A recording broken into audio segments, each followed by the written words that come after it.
Assalamualaikum warahmatullahi wabarakatuh. Innal hamdalillah nahmaduhu wa nasta'inuhu wa nastaghfiruh wa na'udzu billahi min shururi anfusina wa min sayyiati a'malina may yahdihillahu fala mudhillalah wa may yudlil fala hadiyalah. Asyhadu an la ilaha illallah wahdahu la syarikalah wa asyhadu anna Muhammadan abduhu wa rasuluh alladzi la nabiyya ba'dah. Allahumma shalli wa sallim wa barik ala abdika wa rasulika sayyidina Muhammadin wa ala alihi wa ashabihi wa atba'ihi ajmain. Amma ba'du. Fa ya ibadallah, usi nafsi wa iyyakum bitaqwallah faqad fazal muttaqun wala tamutunna illa wa antum muslimun. Para hadirin hadirat yang dimuliakan Allah, sedianya yang menyampaikan tausiah pada subuh hari ini Al-Mukarram Bapak Ustadz Nur Hasim Lubis, tapi beliau dikontak udah 3 kali nggak ada jawaban. Kemarin sudah dikontak dan sudah oke, tapi tidak telepon balik. Apakah ada alasan apa? Suka khawatir ada apa di perjalanan gitu, karena tidak ada kontak sama sekali. Karena itikad bapak-bapak ibu-ibu hadir di tempat ini lillahi ta'ala, semata-mata ingin mencapai ridho Allah SWT, maka kesempatan ini tidak boleh dibuang begitu saja. Kebaikan ini harus tetap diisi dengan taklim kita semua. Semoga meskipun sedikit yang saya sampaikan ada manfaatnya untuk diri saya dan juga untuk hadirin hadirat yang hadir pada pagi hari ini. Mari kita i'tikadkan di dalam hati duduknya sebagai duduk i'tikad, mendekatkan diri kepada Allah. Segala puji milik Allah, puja dan puji yang sesuai dengan kebesaran keagungan Allah. Hanya Allah yang patut kita sanjung dan agungkan. Alhamdulillah, dengan izinnya pada pagi hari ini kita bisa berkumpul kembali, kita bisa menjalankan sholat subuh berjamaah. Mudah-mudahan subuh ini adalah subuh terbaik bagi kita semua. Mudah-mudahan seluruh rangkaian ibadah kita hari ini dan sampai nanti malam tiba, mudah-mudahan diterima oleh Allah SWT dan dicatat sebagai amal soleh bagi kita semua. Amin. Allahumma. Salawat dan iring salam selamanya tersudah limpahkan kepada junjungan kita, yakni Nabi besar Muhammad sallallahu alaihi wasallam, kepada keluarganya, para sahabatnya, insyaallah kepada kita sekalian, umat yang tetap istiqomah menjalankan sunnah-sunnahnya hingga akhir zaman. Allahumma amin. Ibu-ibu, bapak-bapak yang saya hormati, kaji ini mungkin sudah ada 1 kali saya sampaikan, tapi ini karena sangat penting untuk kita semua, ya, saya ulang kaji kita ini. Apa yang akan saya sampaikan pada hari ini adalah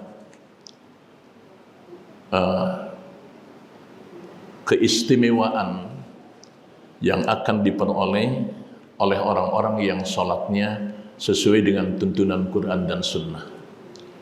Sekali lagi, keistimewaan yang akan diperoleh seorang hamba yang sholatnya sesuai dengan tuntunan Al-Quran dan As-Sunnah.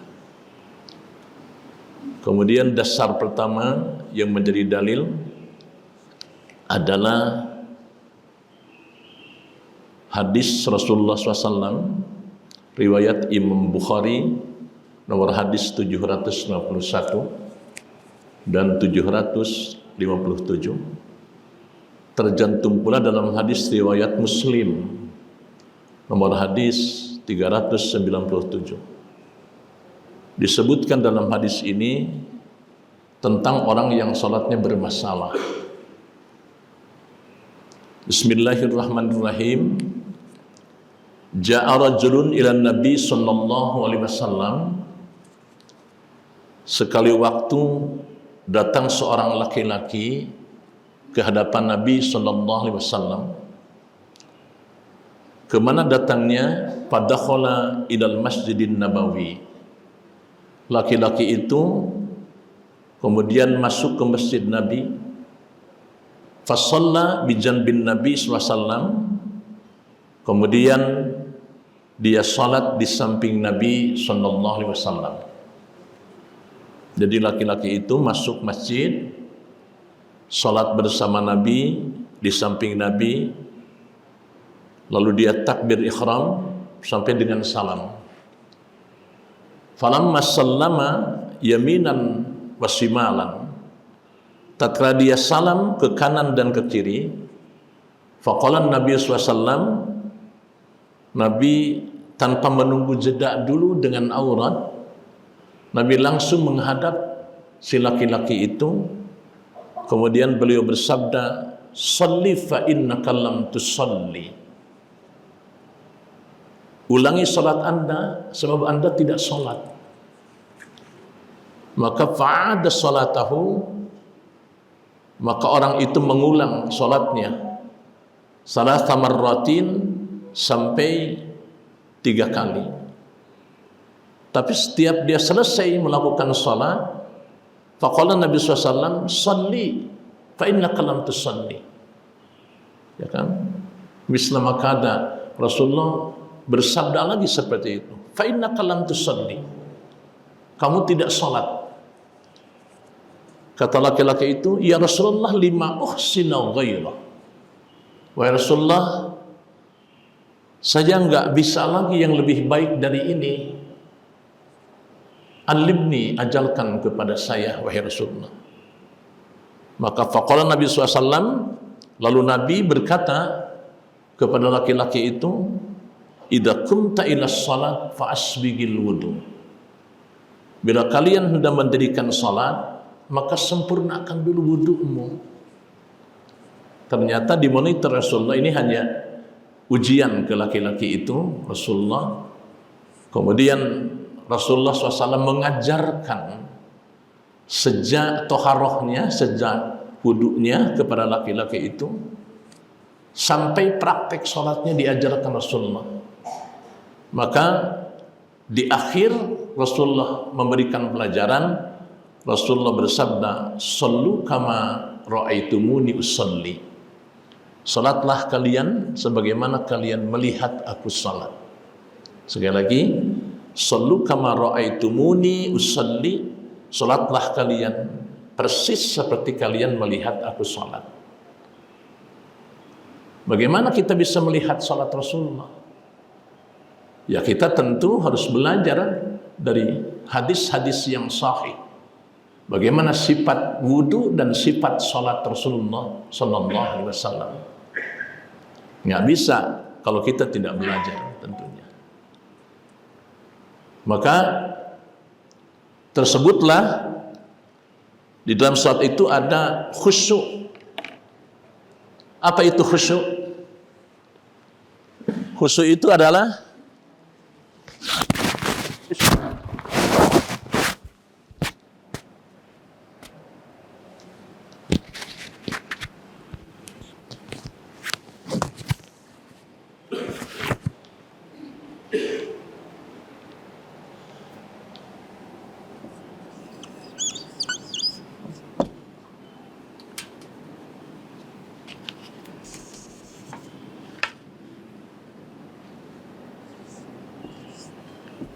al-khudu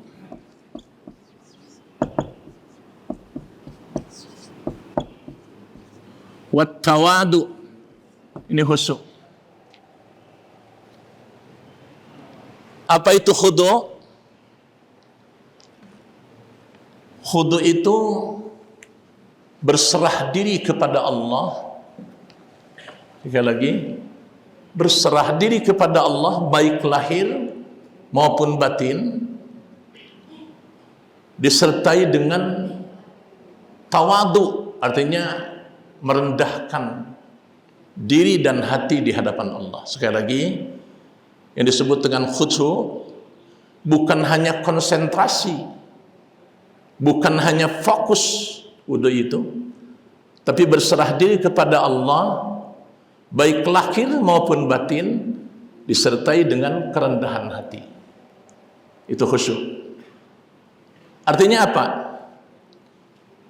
Yang pertama kali yang harus dipahami oleh kita itu tentang khusyuk ini akidah tauhid. Coba kita sama-sama baca Al-Baqarah ayat 45. A'udzubillahi minasyaitonir rajim. Silakan. Bismillahirrahmanirrahim. Ayat. Wasta'inu bis-sabri was-salah wa innaha lakabiratun illa 'alal khashi'in alladzina yadhunnuna annahum mulaqu rabbihim wa annahum ilaihi raji'un. Ini dasarnya nih tentang khusyuk. Jadikan sabar dan salat sebagai penolongmu. Tetapi yang dikemukakan sabar juga berat. Berat melakukan sabar itu dalam menghadapi berbagai ujian.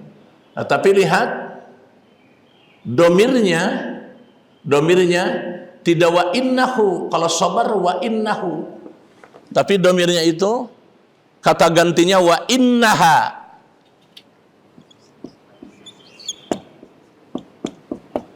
Wa innaha. Ini kan domir ini kepada as-salat. As-salat, domir itu kata ganti. Kata ganti. Sesungguhnya salat itu kalau kepada sabar, as-sabru, harus wa innahu.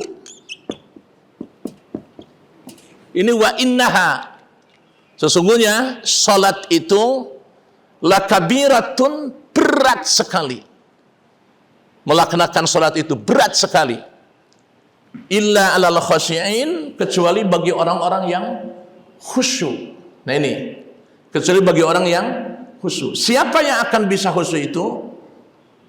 Alladzina yadunnuna annakum mulaqu rabbihim, yaitu orang-orang yang meyakini benar, beriman, bertauhidkan Allah, bahwa dia akan berjumpa dengan Rabb-Nya. Dia akan berjumpa dengan Allah dan dia akan kembali kepadanya. Itu yang akan membuat segala amaliyah kita menjadi khusyuk. Itu yang akan membuat hati kita menjadi bersih. Kalau tauhid sudah lurus, itu tidak mungkin ada kotoran di dalam hati. Apa penyakit-penyakitnya yang bikin kita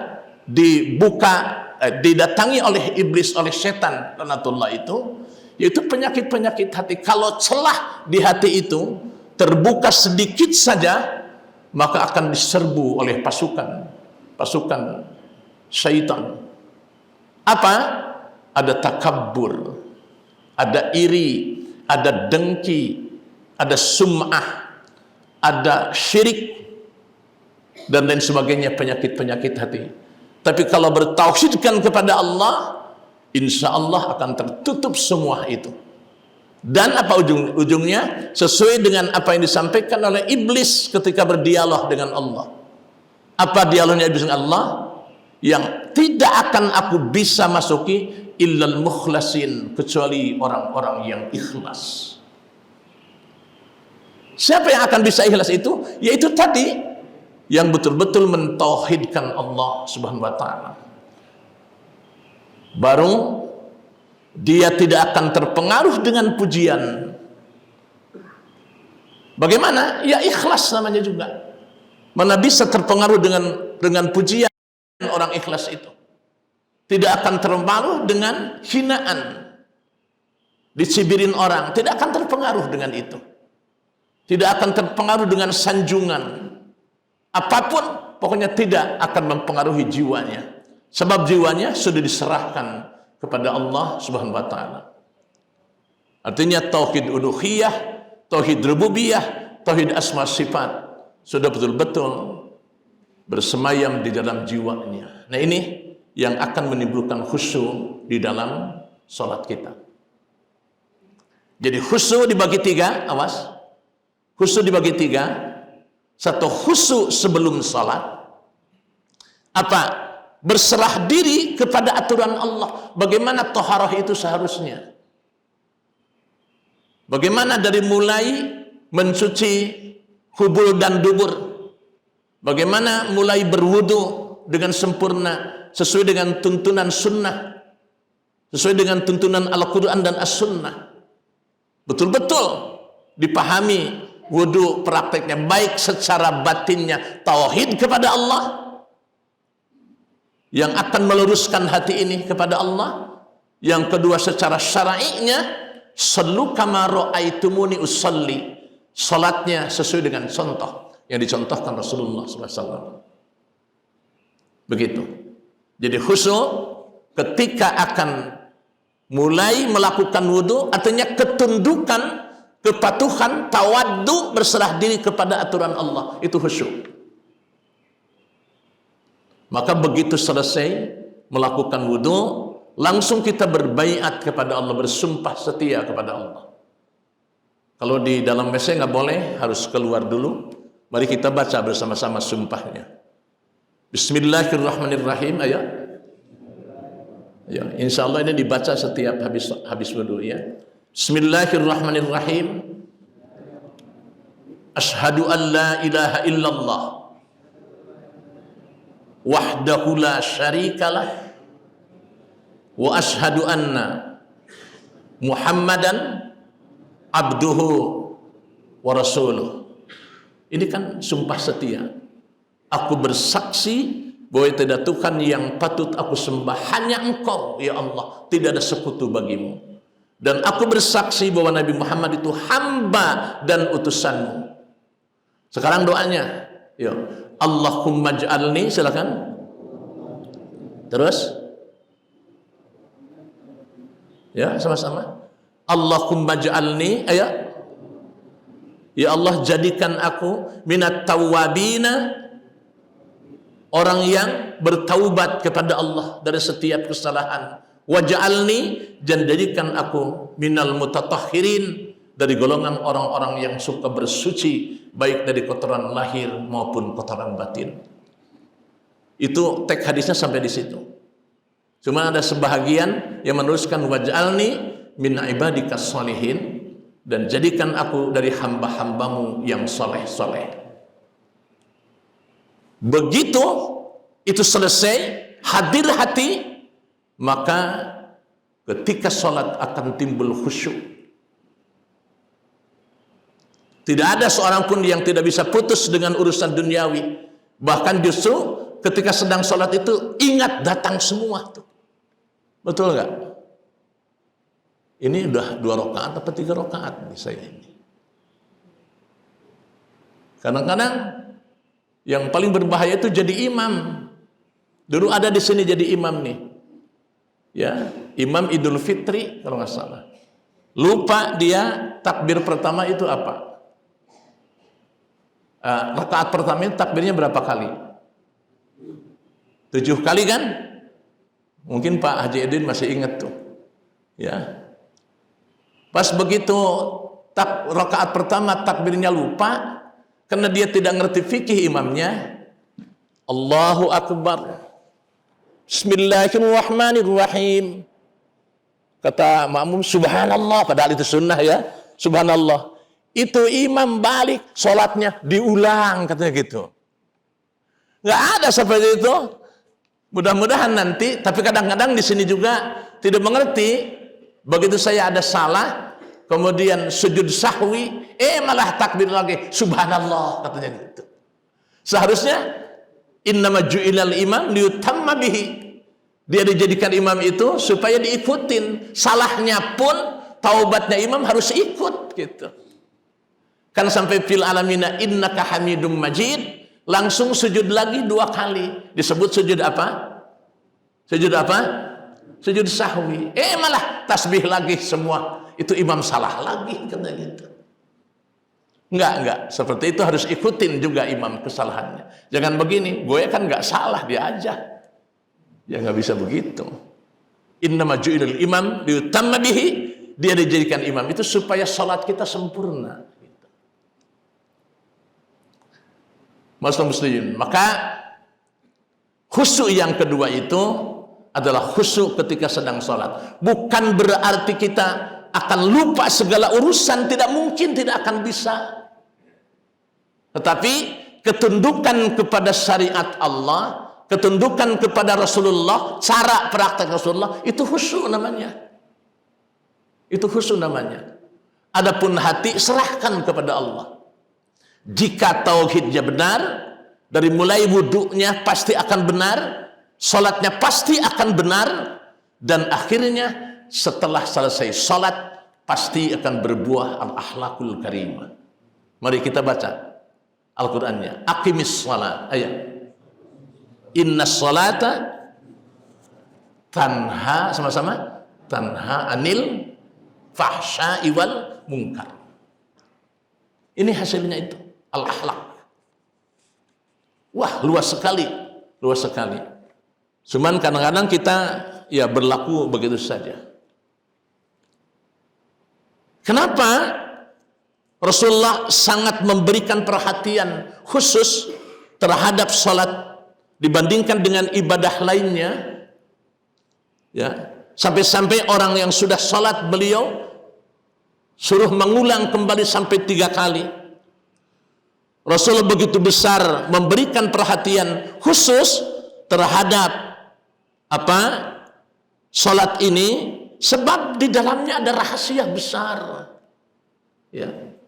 Ada rahasia besar bagi kehidupan kita di dunia dan di akhirat. Dan janji Allah hanya akan diberikan kepada orang yang sholatnya sesuai dengan tuntunan Quran dan Sunnah. Tidak diberikan kepada siapapun. Ya. Dari mulai toharah sampai dengan selesai melaksanakan sholat. Nah, Nabi itu membuat begitu ketat fikih sholat, bukan ingin membebani kita supaya rumit dalam melaksanakan sholat, bukan. Akan tetapi Nabi SAW sangat menginginkan umatnya mendapatkan 5 keistimewaan dari sholat yang sesuai dengan tuntunan Quran dan Sunnah. Baik, yang pertama hadirin, keistimewaan yang akan diperoleh oleh orang yang sholatnya sesuai dengan tuntunan Quran dan Sunnah. Yang pertama adalah Al-Quran surat Al-Ankabut ayat 45. Al-Quran surat Al-Ankabut ayat 45. A'udzubillahi minasyaitonir rajim, sudah dibacakan tadi. Akan dijadikan orang yang berkarakter baik, orang yang berakhlakul karimah.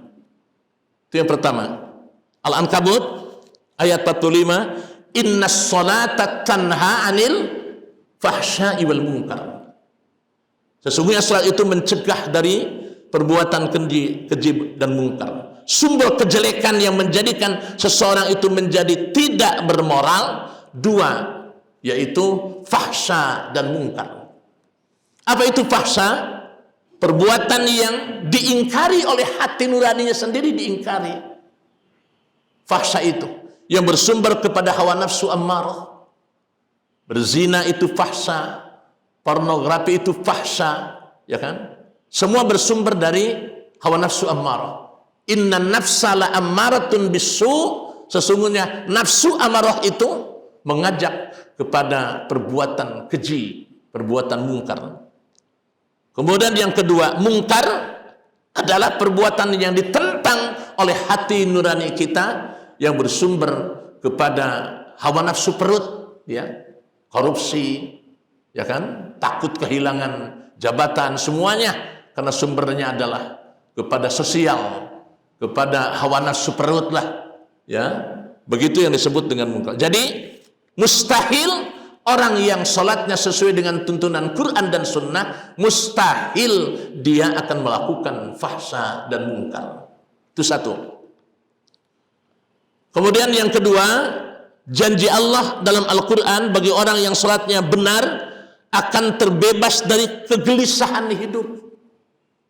Ini yang tadi ya, dari mulai tauhidnya, dari mulai toharohnya, praktek sholatnya. Kalau benar, akan terhindar dari kegelisahan hidup. Jiwanya akan tenang, sikap perilakunya, tutur katanya, pokoknya semuanya akan berjalan dengan baik. Ya, kita lihat dalilnya Quran surat ke-13 surat Ar-Ra'd ayat 28. A'udzubillahi minasyaitonir rajim. Ala bidzikrillahi tatmainnul qulub. Ingatlah, dengan mengingat, dengan berzikir kepada Allah, hati akan menjadi tenang. Maka, tapi ini ditafsir sebab tidak ada kata-kata sholatnya di sini.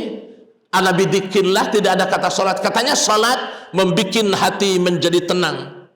Mana kata-kata sholatnya? Kita lihat di tafsir Al-Quran surat ke-20 ayat ke-14. Surat ke-20 adalah surat apa?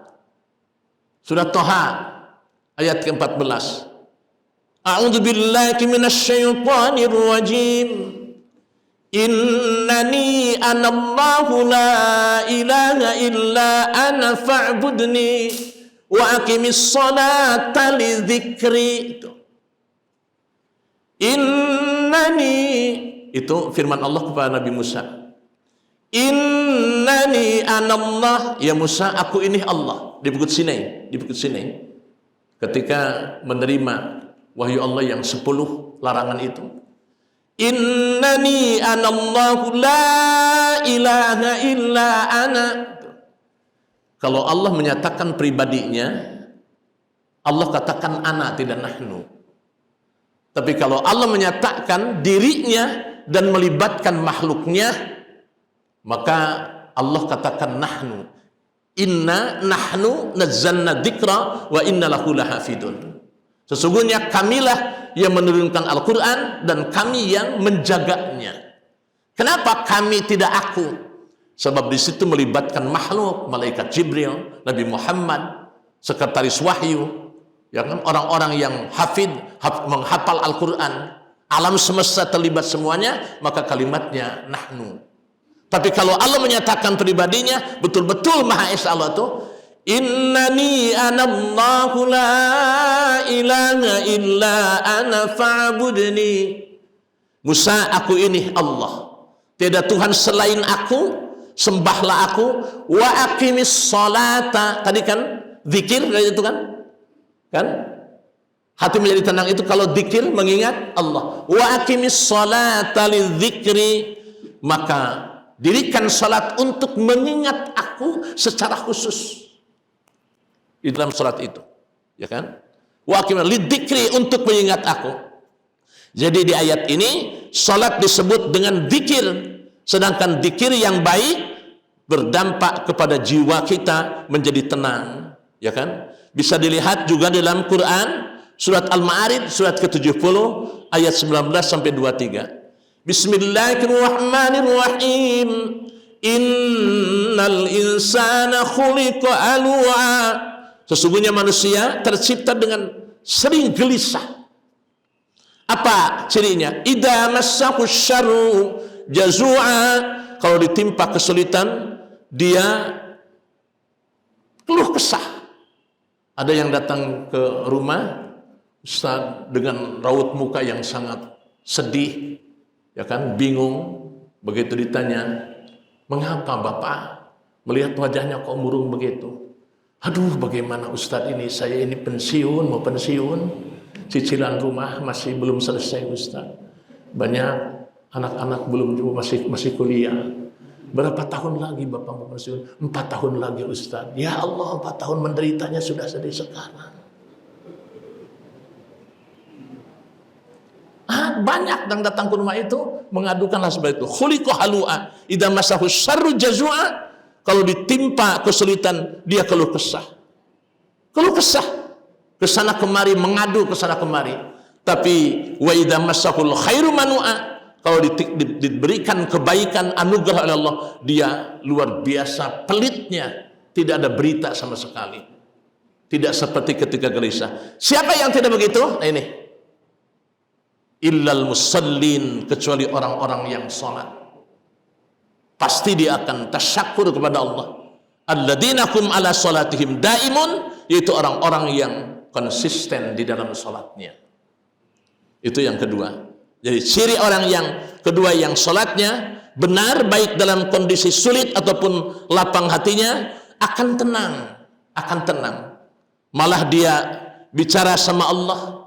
Ketika dia mendapat ujian dari Allah itu, dia langsung sujud kepada Allah. Engkau ya Allah sudah memberikan ujian, berarti aku ini akan dinaikkan tingkatnya, tingkat keimananku.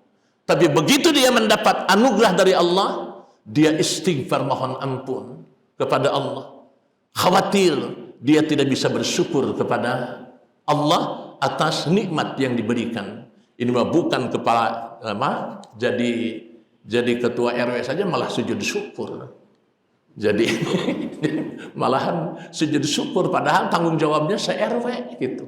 Malah sujud syukur. Jadi menteri apalagi tanggung jawabnya. Jadi presiden apalagi.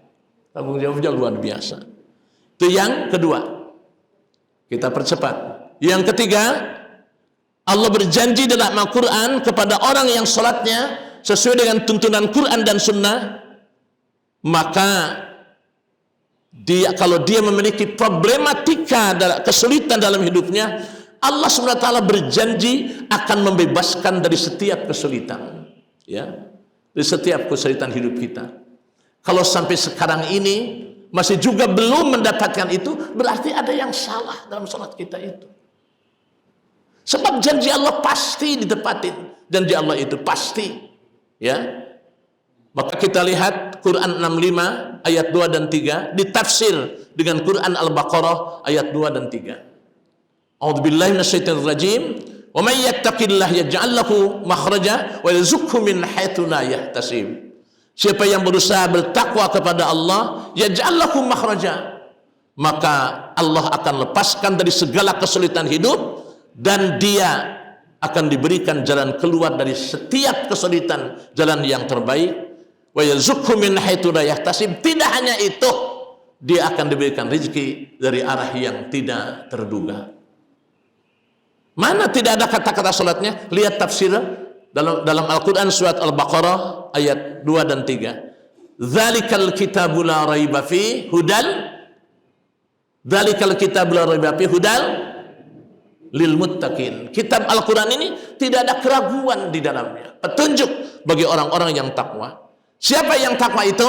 Nah ini, alladzina yu'minuna, tadi disebutkan tauhid pertama kali. Ayo, alladzina yu'minuna bil ghaibi wa yuqimunas shalah. Tuh, muttaqin tadi kan, wa may yattaqillah, siapa yang takwa kepada Allah, tapi tidak ada kata-kata salatnya, maka tafsirannya adalah hudan lil muttaqin. Itu siapa? Alladzina yu'minuna bil ghaibi wa yuqimunas shalat, mendirikan salat. Yang keempat, orang yang salatnya ditunaikan sesuai dengan tuntunan Al-Qur'an dan hadis Nabi, janji Allah yang disyaratkan dalam Al-Qur'an bila berdoa dalam salatnya ketika sedang salat, ya, doanya akan dikabul. Dalilnya Quran Ali Imran ayat 38 39. Contoh begini, ini kenyataan dan ini yang patut dicontoh oleh kita.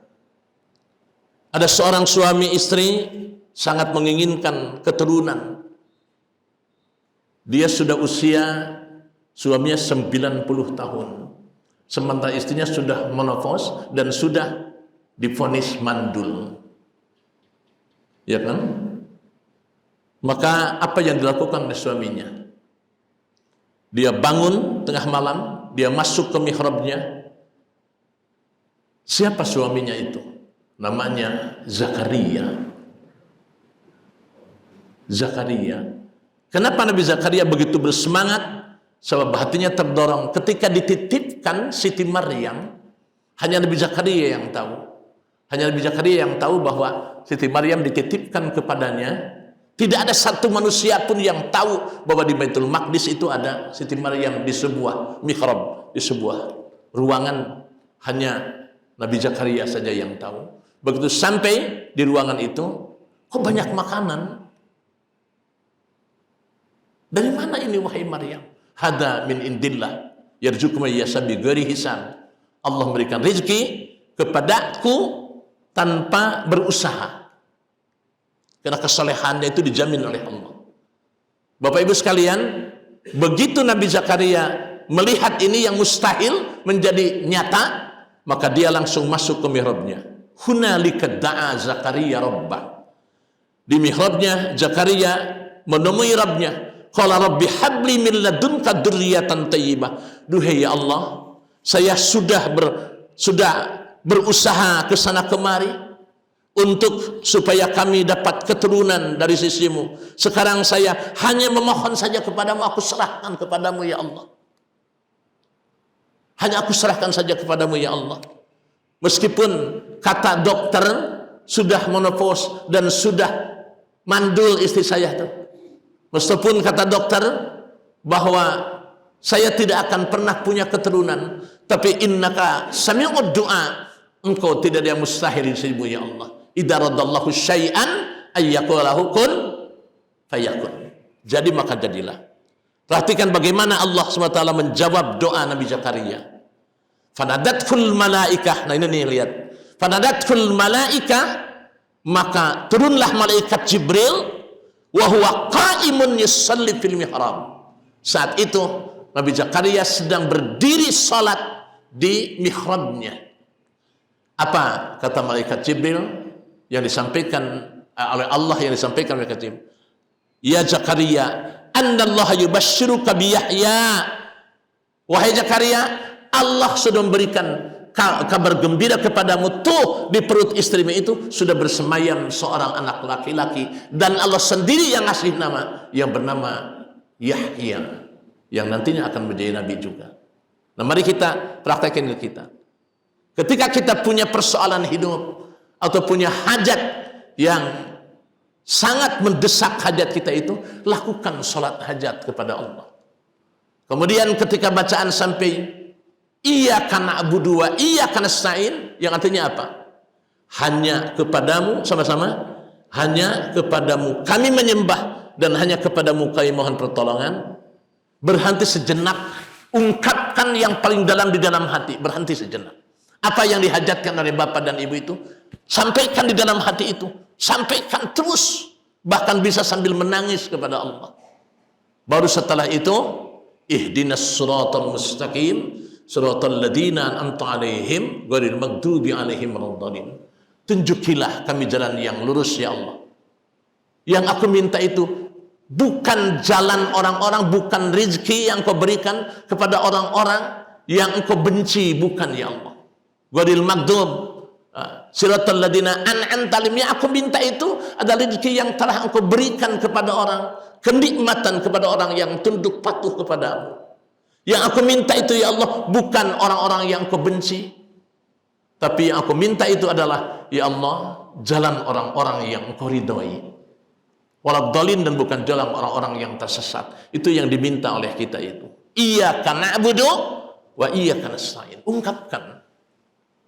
Tapi tidak boleh diucapkan dengan lisan, dalam hati saja. Kemudian inna aqrabul abdi ilallah fahuwa sajidun. Sedekat-dekat hamba kepada Allah ketika sedang sujud. Faksar fihi doa, maka nanti di sujud terakhir itu, dalam sholat hajat itu, Silahkan ungkapkan. Dalam tahajud itu silahkan ungkapkan. Di dalam witir itu silahkan ungkapkan. Diulang lagi. Permohonan itu kepada Allah. Insya Allah dengan izin Allah pasti akan dikabul doa kita itu. Kemudian yang terakhir, yang kelima adalah orang yang salatnya sesuai dengan tuntunan Quran dan Sunnah adalah, apa jaminan dari Allah adalah, kita lihat dalilnya dulu ya. Jika dia masih beraktivitas di dalam hidupnya itu, maka pasti akan disukseskan dan bahagia dunia akhirat. Pasti akan disukseskan selama aktivitas. Baik dia bekerja maupun ada di rumah akan disukseskan oleh Allah. Lihat surat Al-Mu'minun ayat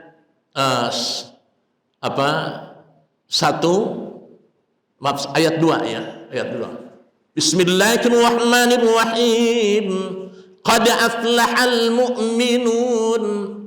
Sungguh bahagia orang yang beriman itu. Bahagia bagaimana? Alladzina hum fi salatihim khashi'un.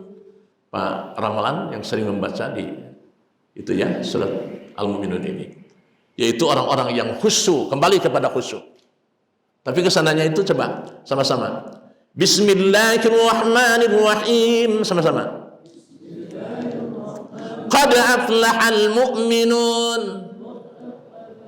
Ini ayat ini Pak, ayat ini dari 1 sampai 11. Ini wajib ditausiahkan kepada anak remaja kita. Sebab ini penting banget, luar biasa pentingnya. Ya. Qad aflahal mu'minun, ayat. Alladzina hum fi salatihim khashi'un. Satu huruf 10 pahala, 10 kebaikan. Ikut. Walladzina hum, ayo. Anil lagwi mu'ridun. Walladzina hum lizzakati fa'ilun. Walladzina hum li furujihim hafizun illa ala azwajihim aw ma malakat aymanuhum fa innahum ghairu malumin faman ibtagha wara'a dhalika faulaika humul adun. Kembali kepada salat. Walladzina hum li amanatihim wa ahdihim ra'un. Nah ini walladzina hum ala salawatihim yuhafizun. Apa jaminan dari Allah? Ulaika alaihim, ulaika humul warithun alladzina yarithuna al-firdaus, alladzina yarithuna al-firdaus hum fiha khalidun. Sungguh beruntung orang yang salat, yaitu orang yang khusyuk dalam salatnya. Tadi sudah sampaikan, khusyuk itu adalah berserah diri kepada aturan Allah baik lahir maupun batin, disertai dengan kerendahan hati. Yang kedua, walladzina hum anil lagwi mu'ridun, yaitu orang-orang yang meninggalkan hal-hal yang tidak berguna. Masya Allah, anak-anak sekarang ini itu HP, ya Allah Rabbi ya Karim. Begadang sampai jam segini itu hanya ngurus itu aja terus begini. Termasuk anak-anak yang datang dari pesantren.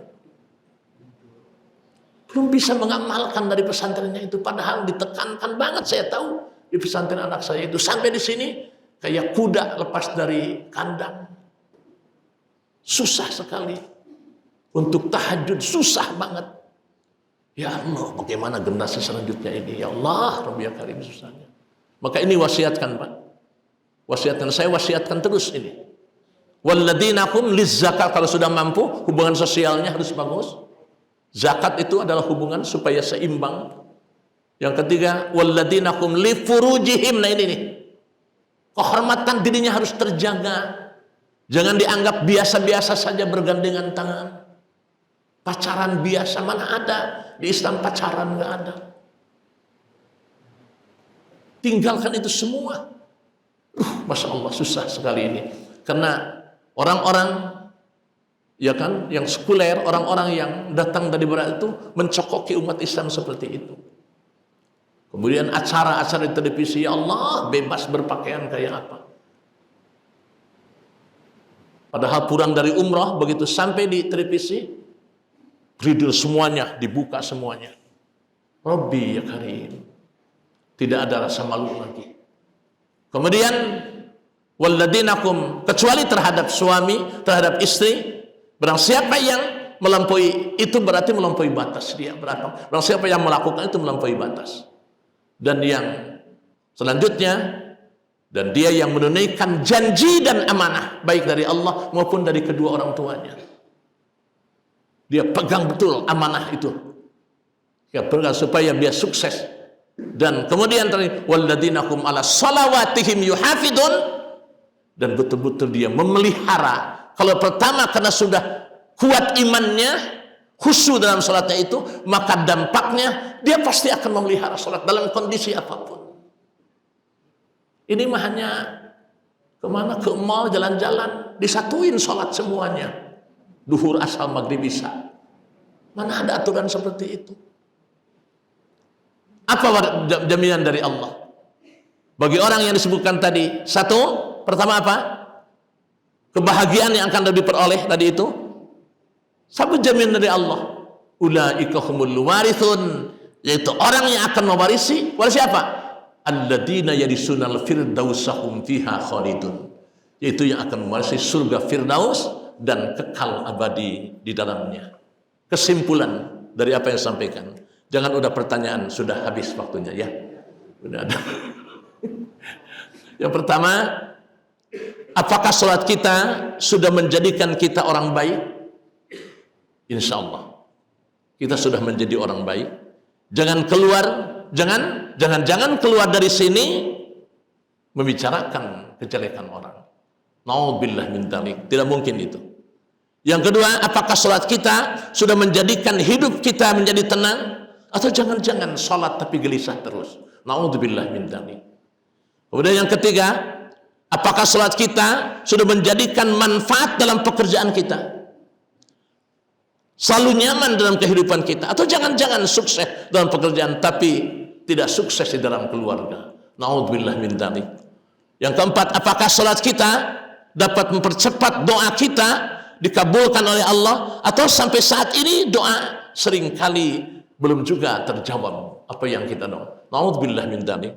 Yang kelima, dan apakah salat kita telah membebaskan kita dari kesulitan hidup dan rezeki kita telah melimpah, atau malah semakin banyak melakukan salat malah akan rezeki semakin seret rezeki kita itu.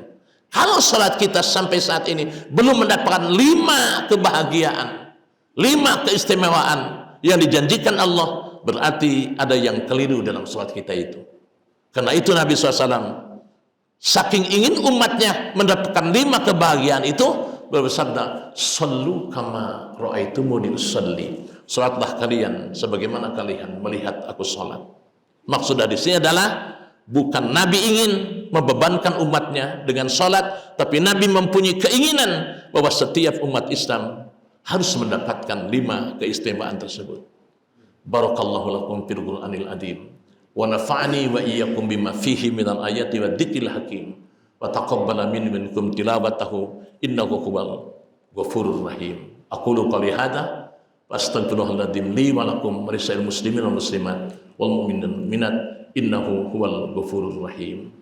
Mari kita tutup pengajian ini dengan sama-sama membaca subhanakallahumma subhanakallahumma wa bihamdika Asyhadu an la ilaha illa anta astaghfiruka wa atubu ilaik. Bila ada kata-kata kurang berkenan di hati, mohon bukakan pintu maaf.